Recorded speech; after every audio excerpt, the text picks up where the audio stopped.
Alamisa Desanburu kalo tile 18 san 2025 DMS-TV cɛna musow ni ce aw ni yantuma aw bisimila ka don kibaru kɛnɛ kan foli ani tanu b'an kanubaga na lamɛnbagaw bɛɛ lajɛlen Mali kɔnɔ ani Mali kɔ kan aw ka don kibaru ni wagati seli foli kɔfɛ kunnafoniba minnu b'an bolo kulu dɔw kulo kan olu dɔw bɛ tali kɛ Tarata tɛmɛnen Desanburu kalo tile 16 san 2025 an ka Mali état major général des armées bɛ ka communiqué kɛ communiqué min yɛrɛ kɔnɔna na a b'a da malidenw bɛɛ lajɛlen yɛrɛ kɔni tulo la k'u ka cidenya baara dɔ yɛrɛ kɔni senfɛ min yɛrɛ kɔni kɛra Buguni région yɛrɛ kɔnɔna na ko opération yɛrɛ kɔni senfɛ kan ka fintigilakaw yɛrɛ kɔni ye opération belebele yɛrɛ kɔni kɛ ni k'a ɲɛsin Bamaci wale ma o daga sigiyɔrɔ dɔw la wale min yɛrɛ kɔni kɛra sababu ye ni ka Bamaci wale maa caman yɛrɛ de bɔnɛ uni na. Tarata tɛmɛnen Desanburu kalo tile 16 san 2025 an ka Mali kunnafoni disobaw bɛ ka communiqué kɛ communiqué min yɛrɛ kɔnɔna na o y'a yira k'a fɔ ko min yɛrɛ kɔni ye Bamakɔ cour d'appel procureur général yɛrɛ kɔni ko ye laseli belebele yɛrɛ dɔ kɛ laseli min yɛrɛ kɔnɔna na a y'a yira k'a fɔ ko enquête dɔw yɛrɛ kɔni sigi sen kan Faransi officier dɔ yɛrɛ kɔni kama sabula o kɛmɛ ko o kɔni jalaki k'a fɔ ko ani Bamaci wale maaw yɛrɛ kɔni bɛ jɛɲɔgɔn yɛrɛ la kɛrɛfɛ wa fana ko a bɛ kɛ sababu ye ni ka na ni lakanabaliya fana ye an ka Mali jamana yɛrɛ kɔnɔna na. Bamako tribunal militaire maaw yɛrɛ kɔni ye audience belebele dɔ yɛrɛ kɔni kɛ tarata tɛmɛnen Desanburu kalo tile 16 san 2025 audience min yɛrɛ kɔni sigira walasa ka kiiri dɔw yɛrɛ kɔni bila sen kan minnu yɛrɛ bɛ tali kɛ an ka fintigilakaw ka affaire dɔ yɛrɛ kan. Tarata tɛmɛnen Desanburu kalo tile 16 san 2025 TNT membre bɛɛ lajɛlen yɛrɛ kɔni farala ɲɔgɔn kan ni ka décision belebele yɛrɛ kɔni ta ni o de ye ka sariya kura fila yɛrɛ dɔ kɔni sigi sen kan ko sariya ninnu bɛɛ lajɛlen yɛrɛ kɔni sigira sen kan walasa ka Mali ale ni UEMOA sariyaw bɛɛ lajɛlen yɛrɛ kɔni kɛ kelen ye.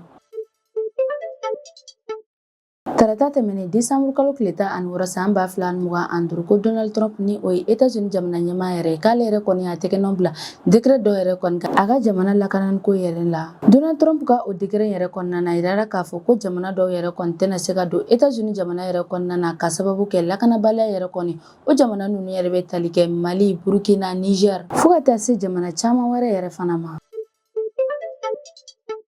Tarata tɛmɛnen Desanburu kalo tile 16 san 2025 Benin autorité maaw y'a yira k'a fɔ ko maa minnu yɛrɛ kɔni kun y'a laɲini ni ka fanga dafiri yɛrɛ kɔni kɛ Benin jamana yɛrɛ kɔnɔna na ko mɔgɔ t'a bɔɲɔgɔnkɔ yɛrɛ kɔni minɛna ni k'olu yɛrɛ datugu Benin jamana yɛrɛ kɔnɔna na ni kunnafoniba ninnu de b'an bolo kɔrɔ bi an bɛna minnu walawala aw ye an ka bi don kibaru kɔnɔna na. An ka Mali finitigilakaw olu yɛrɛ kɔni bɛ ka continuer ni k'u ka cɛsiri ale n'u ka baara kɛcogo ɲuman yɛrɛ kɔni yira n'u ka opération girimanbaw yɛrɛ kɔni u bɛ minnu yɛrɛ kɔni kɛ k'a ɲɛsin Bamaci wale maaw yɛrɛ ma o ko hukumu yɛrɛ la n y'a ye k'a fɔ ko tarata tɛmɛnen Desanburu kalo tile 16 san 2025 an ka Mali état major général des armées bɔra ka communiqué kɛ communiqué min yɛrɛ kɔnɔna na a b'a da malidenw bɛɛ lajɛlen yɛrɛ kɔni tulo la k'u ye opération belebele dɔ yɛrɛ kɔni kɛ Buguni région yɛrɛ kɔnɔna na opération min yɛrɛ kɔni kɛra sababu ye ni ka Bamaci wale maaw daga sigiyɔrɔ dɔ yɛrɛ ci k'u ye ni opération ninnu bɛɛ lajɛlen yɛrɛ kɔni kɛ k'u to u ka cidenya baaraw yɛrɛ de kɔnɔna na min yɛrɛ kɔni kun ɲɛsinnen bɛ kɛrɛnkɛrɛnnenya la ni ka citerne yɛrɛ kɔni convoi la don an ka Mali jamana yɛrɛ kɔnɔna na ko citerne ninnu yɛrɛ kɔni kun bɛ Kadiana Kɔlɔnjɛba ani Buguni sira yɛrɛ de kan k'an ka Mali finitigilakaw ka sanfɛ kɛlɛkɛminɛw yɛrɛ kɔni ye Bamaci wale maa dɔw yɛrɛ kɔni kɛ cible yɛrɛ kɔni ye ni ka tila ka frappe juguba yɛrɛ kɔni kɛ daga sigiyɔrɔ fila yɛrɛ kɔni na ko frappe fɔlɔ yɛrɛ kɔni kɛra Kɔlɔnjɛba Esiyanfa yɛrɛ de fɛ frappe filanan yɛrɛ fana kɛra Wakoro localité yɛrɛ de la ko frappe ninnu yɛrɛ kɔni kɛra sababu ye ni ka Bamaci wale maa caman yɛrɛ de bɔnɛ u ni na ale n'u ka minɛn caman yɛrɛ kɔni minnu yɛrɛ bɛ tali kɛ u ka dumuniw ka carburant ale n'u ka bolimafɛnw bɛɛ lajɛlen yɛrɛ fana ka k'olu caman fana kɔni tiɲɛna o yɔrɔ yɛrɛ la an ka Mali état major général des armées an ka finitigilaka ninnu yɛrɛ kɔni fɛ u ka ni opération giriman ninnu yɛrɛ kɔni na wa fana a b'a ɲini yɛrɛ kɔni fɛ k'u ka camanba yɛrɛ kɔni fara u ka cɛsiriw yɛrɛ kɔni na Bamaci wale maaw kɛlɛli la ani Mali n'a jamana kɔnɔdenw bɛɛ lajɛlen yɛrɛ lakananiko la an bɛ dugawu yɛrɛ de kɛ Ala ka sebaya yɛrɛ kɔni di an ka finitigilakaw yɛrɛ kɔni ma sanga ni wagati bɛɛ lajɛlen yɛrɛ la min yɛrɛ kɔni ye basigi yɛrɛ fana an bɛ dugawu de kɛ Ala ka basigi yɛrɛ don an ka Mali jamana kɔnɔna na tarata tɛmɛnen Desanburu kalo tile 16 san 2025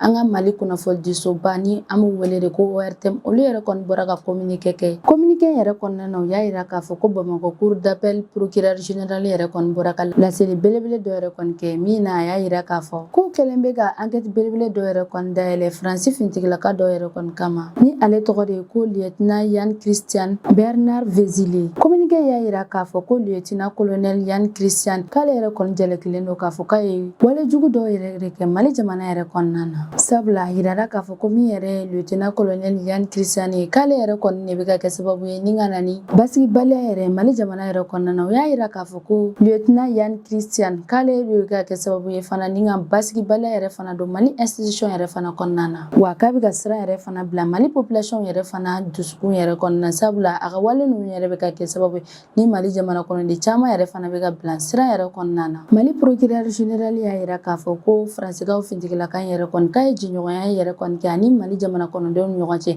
ani Mali fintigilakaw yɛrɛ fana ni ɲɔgɔn cɛ cogo min yɛrɛ kɔnɔna a bɛ se ka kunnafoniya jɔnjɔw yɛrɛ kɔni sɔrɔ ni ka taga olu di bamaciwale maaw yɛrɛ ma. Faransika fintigilaka in ka jalaki ninnu juguya yɛrɛ kɔni kɔsɔn k'a ka sɛbɛnw bɛɛ lajɛlen yɛrɛ kɔni bilala ka taga Mali pôle judiciaire yɛrɛ de la. Minnu ka baara ɲɛsinnen bɛ affaire dɔ yɛrɛ kɔni ma affaire minnu yɛrɛ bɛ tali kɛ bamaciwale maaw yɛrɛ kan fo ka taa se criminalité yɛrɛ fana kan. Procureur général yɛrɛ kɔni bɛ hakilinasigi kuma yɛrɛ kɔni fɔ malidenw bɛɛ lajɛlen yɛrɛ kɔni ye k'a fɔ k'olu yɛrɛ kɔni bɛ kunnafoniyaw bɛɛ lajɛlen sɛgɛsɛgɛ walasa k'a dɔn fɛn min yɛrɛ kɛra. Wa fana y'a yira k'a fɔ ko maa fɛn fɛn bɛ yen nɔ ko minnu yɛrɛ kɔni sen bɛ o ko in yɛrɛ kɔnɔna k'u bɛ tɛgɛ da olu bɛɛ lajɛlen yɛrɛ kɔni kan nka k'u b'a kɛ sariya yɛrɛ de kɔnɔna na. Ministère public ka kumaw yɛrɛ kɔnɔna na a ye hakilinajigi kuma yɛrɛ kɔni fɔ ko Mali ye jamana min yɛrɛ kɔni b'a ka décision bɛɛ lajɛlen yɛrɛ k'a yɛrɛ ma wa fana a ka intérêt ko yɛrɛ kɔni ko Mali yɛrɛ de bɛ olu bɛɛ lajɛlen yɛrɛ fana lafasa. Ko ni maa fɛn fɛn yɛrɛ kɔni mana minɛ k'a fɔ ko e yɛrɛ de kɔni bɛ ka walejugu yɛrɛ kɔni kɛ walima ka Mali ka intérêt ko yɛrɛ kɔni ni ka dankari olu yɛrɛ kɔni na k'o tigilamɔgɔ yɛrɛ kɔni bɛ minɛ ni ka ɲangi ɲɔgɔn cogo jugu yɛrɛ kɔni na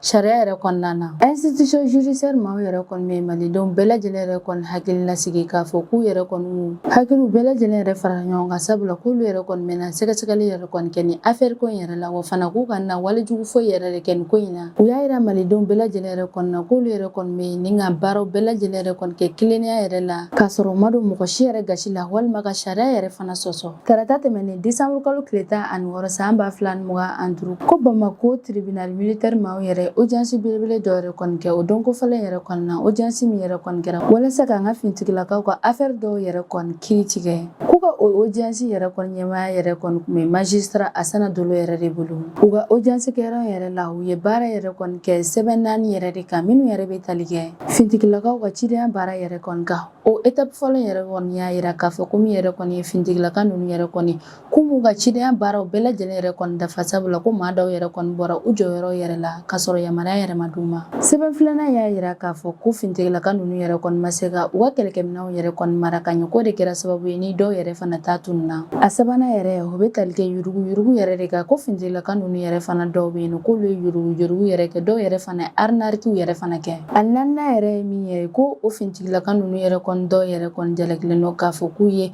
faso yɔrɔ dɔw yɛrɛ kɔni tiɲɛ. Ko ni affaire yɛrɛ b'a yira k'a fɔ ko fintigilaka ninnu yɛrɛ kɔni dɔw yɛrɛ kɔni ma jamana sariya yɛrɛ dɔw bato. K'u ka audience kɛyɔrɔ yɛrɛ la u ye sɛbɛn fɔlɔ min yɛrɛ kɔni ta ni ka baara yɛrɛ kɔni o sɛbɛn yɛrɛ kɔni o bɛ tali kɛ fintigilaka minnu yɛrɛ bɔra u jɔyɔrɔ yɛrɛ la k'a sɔrɔ yamaruya yɛrɛ ma d'u ma k'o bɛ sariya yɛrɛ de sɔsɔ. Ko fintigilaka minnu yɛrɛ kɔni o baara ninnu yɛrɛ kɔni kɛ ko n'u yɛrɛ kɔni seginna ka o baara ninnu yɛrɛ kɔni kɛ k'u bɛ san 2 yɛrɛ de kɔni kɛ kaso yɛrɛ la. K'u ka sen nata yɛrɛ kɔni na k'u yɛrɛ kɔni tɛna u bila ka taga kaso yɛrɛ kɔni na ko nka ko n'u yɛrɛ kɔni seginna ɲɔgɔnna wɛrɛ yɛrɛ kɔni kan k'u bɛ taga kaso la ni ka san 2 yɛrɛ de kɛ yen nɔ. Sɛbɛn 3 minnu yɛrɛ kɔni tora yen nɔ k'olu baaraw yɛrɛ bɛ sen na sabula u y'a yira k'a fɔ k'olu baara ninnu bɛɛ lajɛlen yɛrɛ kɔni ma ban fɔlɔ ko nka ko waati nataw yɛrɛ kɔni na k'u bɛna u da don olu yɛrɛ fana la. U ka audience yɛrɛ kɔfɛ lieutenant colonel Ogobara Gindo ni ale yɛrɛ fana ye magistrat yɛrɛ de ale ye kuma belebele yɛrɛ kɔni fɔ an ka Mali fintigilakaw bɛɛ lajɛlen yɛrɛ kɔni ye. A y'a ɲini Mali fintigilakaw fɛ k'u ka cidenya baaraw bɛɛ lajɛlen yɛrɛ kɛ kilennenya la ale ni ka jamana sariyaw bɛɛ lajɛlen yɛrɛ fana bato. K'olu yɛrɛ de fana kan ka kɛ misali yɛrɛ de cogo min yɛrɛ kɔni la wale min yɛrɛ kɔni filɛ nin ye ka kɛ ni o ɲɔgɔnna wɛrɛ yɛrɛ kɔni ka na kɛ. Ko tribunal militaire maaw yɛrɛ kɔni ka ni audience yɛrɛ min yɛrɛ kɔni bɛ kɛ wagati caman yɛrɛ kɔni ni a yɛrɛ kɔni bɛ sigi walasa ka kiiri tigɛ an ka fintigilaka dɔw yɛrɛ kɔni ka kɛrɛnkɛrɛnnenya la minnu yɛrɛ jamana sariyaw yɛrɛ sɔsɔ. O b'a yira k'a fɔ k'an ka Mali autorité maaw bɛɛ fɛ an ka fintigilakaw bɛɛ lajɛlen yɛrɛ ka jamana sariyaw bɛɛ lajɛlen bato. O wagati kelen yɛrɛ fana na fintigilaka minnu yɛrɛ fana jalakila k'a ka kan olu yɛrɛ bɛɛ lajɛlen yɛrɛ fana ka juge tilennenya yɛrɛ kɔnɔna na. K'u ka ni audience yɛrɛ ko nafaba yɛrɛ de b'a la sabula a bɛna kɛ sababu ye min yɛrɛ an ka jamana fintigilakaw yɛrɛ olu ka jamana sariyaw bɛɛ lajɛlen yɛrɛ fana bato cogo ɲuman yɛrɛ la. Tarata tɛmɛnen décembre kalo tile 16 san 2025 TNT maaw yɛrɛ kɔni ye projet de loi kura fila yɛrɛ kɔni sigi min yɛrɛ sigira walasa Mali sariyaw o yɛrɛ kɔni ka se ka kɛɲɛ UEMOA sariyaw yɛrɛ la. K'u ka ɲɛmaaya yɛrɛ kɔni kun bɛ Honorable Hamei Fune Mahal Madan ni ale yɛrɛ ye 4e vice président yɛrɛ de CNT kɔnɔna na. K'u ye projet de loi fɔlɔ min yɛrɛ ta o bɛ tali kɛ architectes yɛrɛ ka baara yɛrɛ de la. Ni o projet de loi yɛrɛ présentera ministre de l'urbanisme yɛrɛ de fɛ. O sariya yɛrɛ k'a bɛ kɛ sababu ye ka UEMOA yɛrɛ sariya dɔ yɛrɛ de kɔni sigi Mali jamana yɛrɛ kɔnɔna na. O fana min yɛrɛ CNT membre bɛɛ lajɛlen yɛrɛ k'olu bɛɛ lajɛlen yɛrɛ sɔnna o sariya kura in yɛrɛ ma. Sabula o y'a yira k'a fɔ ko ni sariya kura in yɛrɛ de bɛna kɛ sababu ye ni ka jamana architectes ka baaraw bɛɛ lajɛlen kɔlɔsi walasa Mali jamana yɔrɔba minnu yɛrɛ kɔni bɛ jɔ olu jɔliw bɛɛ lajɛlen yɛrɛ kɔni ka kɛ ka ɲɛ i n'a fɔ UEMOA jamana tɔw yɛrɛ fana ta bɛ kɛ cogo min na. K'u ka ni sariya kura in laɲini ye walasa Mali architectes yɛrɛ ka se ka taga baara kɛ UEMOA jamanaw yɛrɛ kɔnɔna na. O fana UEMOA jamanaw yɛrɛ fana bɛ se ka na baara yɛrɛ kɛ Mali jamana yɛrɛ fana kɔnɔna na. Ko yɛrɛ de bɛ kɛ sababu ye ka Mali architectes yɛrɛ kɔni ka baaraw don ba la ani ka baaraw yɛrɛ bɛɛ lajɛlen yɛrɛ fana organiser ka ɲɛ. Architectes ka o sariya kura in yɛrɛ Mali yɛrɛ bɛna kɛ sababu ye walasa Mali architectes ka baaraw ani UEMOA jamanaw yɛrɛ fana ka baaraw bɛɛ lajɛlen ka kɛ kelen ye. Ko walasa i ka se ka kɛ architecte Mali jamana yɛrɛ kɔnɔna na ko i ka stage yɛrɛ kɔni kan ka daminɛ kalo 18 yɛrɛ la fo ka taa bila kalo 24 yɛrɛ de la walasa i ka se ka fɛnba yɛrɛ de faamuya architecte baara yɛrɛ kɔnɔna na. Wa fana ko sani i ka kɛ architecte yɛrɛ fana ye Mali jamana yɛrɛ kɔnɔna na k'i kan ka layiru yɛrɛ de fana ta k'a fɔ k'i bɛ baara in yɛrɛ kɛ tilennenya kɔnɔna na wa fana baara sariya ninnu bɛɛ lajɛlen yɛrɛ fana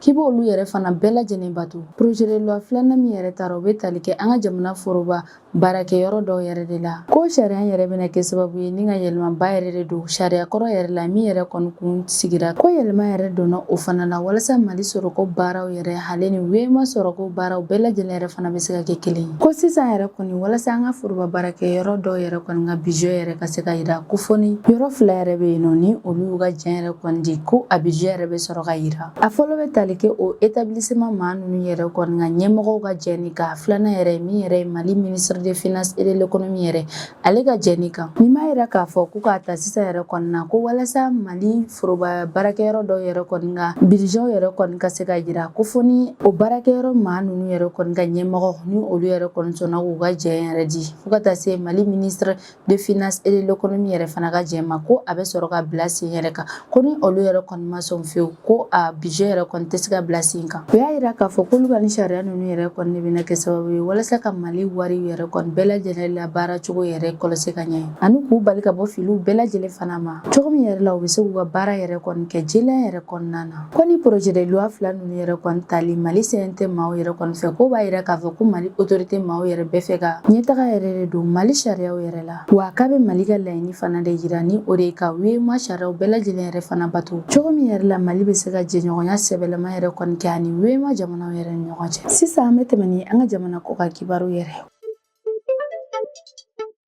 Ko tarata tɛmɛnen décembre kalo tile 16 san 2025 ko Donald Trump ni ale yɛrɛ États-Unis jamana ɲɛmaa yɛrɛ k'ale yɛrɛ kɔni y'a tɛgɛnɔ yɛrɛ bila décret dɔ yɛrɛ la a ka jamana lakananiko yɛrɛ la. O décret in y'a yira k'a fɔ ko jamana dɔw yɛrɛ kɔni ka jamana kɔnɔdenw yɛrɛ tɛ se ka taga États-Unis jamana yɛrɛ kɔnɔna na tuguni. O jamana ninnu yɛrɛ kɔni cɛla min yɛrɛ ye Mali, Burkina, Niger k'olu yɛrɛ fana ba o jamana ninnu cɛla. Amérique administration maaw y'a yira k'a fɔ ko ni jamana ninnu yɛrɛ ka jamana kɔnɔden minnu yɛrɛ bɛna olu ka jamana yɛrɛ kɔnɔna na k'u ka bugunatigɛ sɛbɛn ninnu yɛrɛ kɔni ko sɛgɛsɛgɛliba yɛrɛ tɛ kɛ olu kan. Wa fana ko jamana ninnu yɛrɛ kɔni tɛ sɔn k'u ka kunnafoniya dɔw yɛrɛ de di États-Unis yɛrɛ kɔni ma lakanako yɛrɛ t'a fan fɛ. Ko dɔw yɛrɛ fana bɛ se ka don olu ka jamana yɛrɛ kɔnɔna na k'a sɔrɔ k'u yɛrɛ kɔni ni bamajɔwale maaw yɛrɛ kɔni tɛgɛ de bɛ ɲɔgɔn bolo. Ko yɛrɛ fana bɛ se ka na ni lakanabaliya yɛrɛ ye États-Unis jamana yɛrɛ kɔnɔna na ko de kɛra sababu ye ni ale yɛrɛ kɔni y'a tɛgɛnɔ yɛrɛ kɔni bila ni décret yɛrɛ kɔnɔna na min yɛrɛ kɔnɔna jamana dɔw yɛrɛ kɔni yira la k'a fɔ k'olu yɛrɛ kɔni tɛ se ka na don États-Unis jamana yɛrɛ kɔnɔna kɔnɔna na tuguni. Décret in y'a yira k'a fɔ ko o jamana ninnu yɛrɛ kɔni ka jamana kɔnɔdenw k'ali n'a sɔrɔ i ye kalanden de ye wa walima i bɛ fɛ ka taga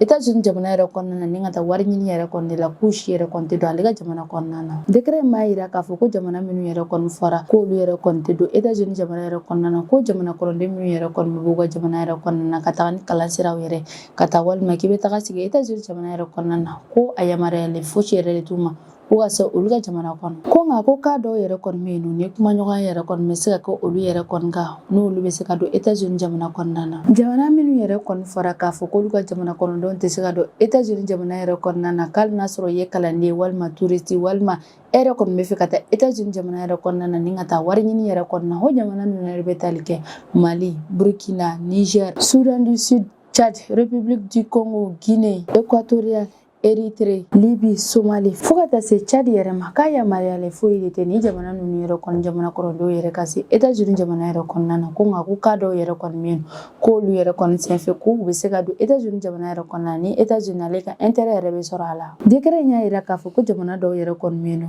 ko olu yɛrɛ kɔni bɛ se ka taa États-Unis jamana yɛrɛ kɔnɔna na ko nka u bɛ sɛgɛsɛgɛliba yɛrɛ de kɛ olu ka ko yɛrɛ la wa fana k'u caman yɛrɛ fana tɛ se ka taa don États-Unis jamana yɛrɛ kɔnɔna na ko limite yɛrɛ de b'a la. Sabula décret in y'a yira k'a fɔ ko o jamana ninnu yɛrɛ kɔni ka jamana kɔnɔdenw yɛrɛ minnu bɛ se ka taa États-Unis jamana yɛrɛ kɔnɔna na ko ni visa touristique bɛ minnu yɛrɛ bolo walima kalandenw fo ka taa se minnu yɛrɛ sigilen yɛrɛ bɛ États-Unis jamana yɛrɛ kɔnɔna na ka ban. O jamana minnu yirara k'a fɔ k'u bɛ se ka don États-Unis jamana yɛrɛ kɔnɔna na ko nka ko sɛgɛsɛgɛli yɛrɛ kɔni bɛ kɛ u kan olu bɛ tali kɛ Côte d'Ivoire, Angola, Benin, Gabon, Gambie, Malawi, Mauritanie, Nigeria, Sénégal, Tanzanie, Zambie fo ka taa se Zimbabwe yɛrɛ fana ma. Ko ninnu bɛɛ lajɛlen ka jamana kɔnɔden bɛ se ka don États-Unis jamana yɛrɛ kɔnɔna na ni visa touristique ale ni kalandenw yɛrɛ ta fo ka taa se minnu yɛrɛ sigilen bɛ États-Unis jamana yɛrɛ kɔnɔna na ka ban. Ko n'u kɔni bɛ don ale ka jamana yɛrɛ kɔnɔna na k'ale yɛrɛ kɔni b'u sɛgɛsɛgɛ kosɛbɛ ko nka k'ale yɛrɛ kɔni m'a fɔ ko jamana kɔnɔden ninnu yɛrɛ kɔni ka na se a ka jamana kɔnɔ. Maison Blanche maaw y'u sinsin a kan k'a fɔ ko k'a dɔw yɛrɛ kɔni bɛ yen nɔ k'olu bɛ se ka kɛ sababu ye ni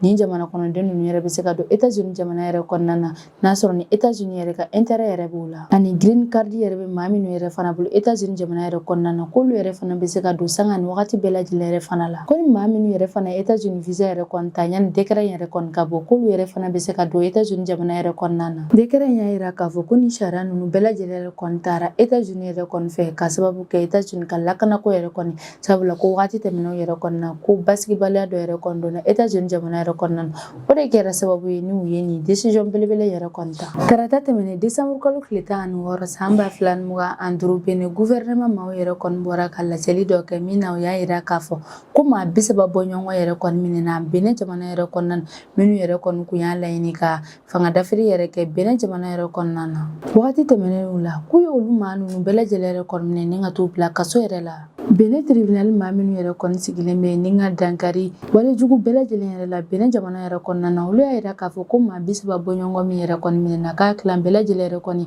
fintigilaka minnu yɛrɛ kɔni kun tagara u jɔ Benin teleso yɛrɛ kɔni ɲɛma k'a fɔ k'olu yɛrɛ kɔni ye Patrice Talon yɛrɛ ka fanga dafiri. U ye maa ninnu yɛrɛ kɔni minɛ ni k'u bila kaso yɛrɛ kɔni na sabula u ye maa ninnu yɛrɛ kɔni jalaki k'a fɔ k'u ye janfa yɛrɛ de kɛ Benin jamana yɛrɛ la o fana k'olu yɛrɛ de kɛra sababu ye ni ka na ni basigibaliya yɛrɛ ye Benin jamana yɛrɛ kɔnɔna na wa coup d'État in yɛrɛ fana senfɛ k'u ye maa dɔw yɛrɛ fana bɔnɛ u ni yɛrɛ la. Ko yɛrɛ de kosɔn olu yɛrɛ kɔni y'u jalaki k'a fɔ k'u ye maa fagalaw yɛrɛ ye wa fana ko k'u ye janfatiw yɛrɛ de ye. Ko yɛrɛ de kosɔn k'u y'u jalaki k'a fɔ k'u ye maa fagalaw ye wa fana k'u ye janfatiw yɛrɛ de ko o la k'u yɛrɛ kɔni bɛna kiiritigɛ baaraw yɛrɛ kɔni bila sen na min yɛrɛ kɔni bɛ kɛ walasa ka nin maa ninnu yɛrɛ kɔni ka kiiri yɛrɛ kɔni tigɛ wagati dɔ kɔnɔna na. K'u ka fanga dafiri yɛrɛ kɔni senfɛ k'u ye maa caman yɛrɛ kɔni faga min yɛrɛ ye lieutenant colonel Pascal Tigiri yɛrɛ n'u kun y'ale yɛrɛ de kɔni yira k'a fɔ k'ale yɛrɛ de bɛna kɛ Benin jamana ɲɛmaa yɛrɛ k'an bɛ wagati min i n'a fɔ ko bi k'ale yɛrɛ kɔni bɛ boli yɛrɛ de senfɛ a n'a jɛɲɔgɔn dɔw yɛrɛ fana. An bɛ wagati min i n'a fɔ ko bi Benin autorité maaw yɛrɛ kɔni y'a yira k'a fɔ ko maa minnu yɛrɛ kɔni kun y'a laɲini